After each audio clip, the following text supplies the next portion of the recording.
তিনটি অভ্যাস যদি কোনো ব্যক্তির মধ্যে থাকে তার জাহান্নাম নিশ্চিত, একদম বিনা হিসেবে সে জাহান্নামে যাবে।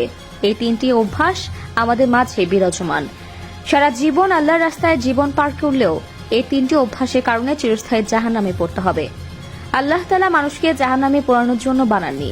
আল্লাহ তাআলা মানুষকে বড় মায়া করে বানিয়েছে। এর জন্যই তিনি রহিম, তিনি রহমান।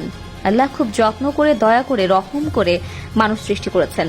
সেই মানুষ জাহান্নামে পড়বে, আল্লাহ এটা চান না। কিন্তু এই তিনটে অভ্যাস আমাদের জাহান্নামে নিতে বাধ্য করবে। হয়তো আমরা জানি না সে তিনটে অভ্যাস কি, তাই আজকে আপনাদের দলিল সহ হাদিস মোতাবেক জানিয়ে দেব। তাই যত দ্রুত সম্ভব অভ্যাস তিনটি ত্যাগ করুন ও আল্লাহর কাছে পানাহা চাইতে হবে।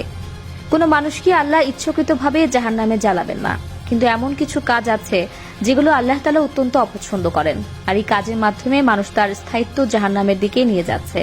চলুন জেনে নেই কোন তিনটি কাজ আমাদের জাহান্নামে নিয়ে যাবে।